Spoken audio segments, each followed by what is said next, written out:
children were hit in the face with an axe and killed in here. But he wasn't done yet. He decided to come into this room and kill 2 neighborhood girls that were sleeping over. But the weirdest and strangest part is this killer didn't want to see himself. Covered up all the mirrors in the entire house. Did he not want to see what a true monster looks like? And who was the killer? As an unsolved murder case, the suspect was never caught.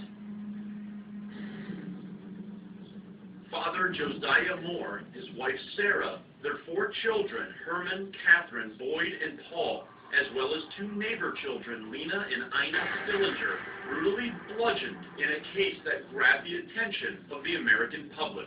Some people said it took the sinking of the Titanic off the front pages. Wow, really? Yes, that had happened just a couple of months before the Villisca murders. Can you imagine the publicity that this murder caused? There were numerous suspects. Most prominent were State Senator Frank Jones, Andy Sawyer, and Reverend George Kelly, a traveling preacher known to be a peeping Tom who was at the church the last time the victims were seen alive. Do you think that this was a man of God that knew he was sinning? He was a horribly conflicted personality, at which the Reverend Kelly would fit that. His confession was very graphic. Whose confession? Kelly's. He confessed to the crime. He confessed to doing them? Oh, yes. Oh, yes. The jury didn't believe his confession. What? Yeah, he had asked that the confession be suppressed, or his lawyers did. Why wasn't he accused if he had confessed to the murder? I think the investigation was either incompetent or corrupt. What the hell? What's going on here? Is that why this house is presumably so damn active with unexplained activity?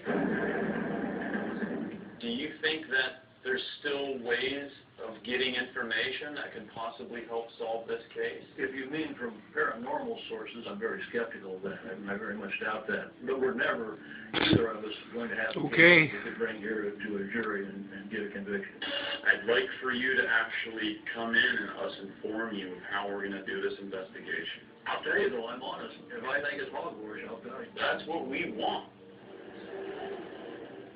All right, we're in downtown Villisca right now, and we're going to go inside the town's museum, and in here is a guy named Darwin, and he claims that he has the actual murder weapon on display in here.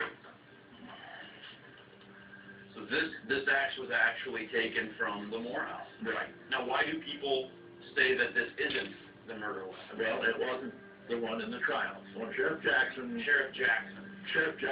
sheriff at the time. Anyway, he traveled to Grinda one night to speak at a Masonic lodge, and he left the axe. He bought an axe, and that was the axe that went into the trial. It's the one he bought. Yeah. Wasn't the actual axe. Wasn't the actual murder. That's right. This case is still open, and we are going to try and obtain evidence tonight to actually try and help solve this case. There's something not nice about this place. There he is. Has a dark side. Well, go introduce us to the not nice part. Sounds good. Let's go. Let's go. They say a lot of bad, negative energy in here. You think there's good and bad here? I think the good's residual, and I think the bad's intelligent, highly intelligent. I investigated in January of last year, and then again July the 20th of last year. I call that my night in hell, basically. Before I even stepped in the house, My night of hell.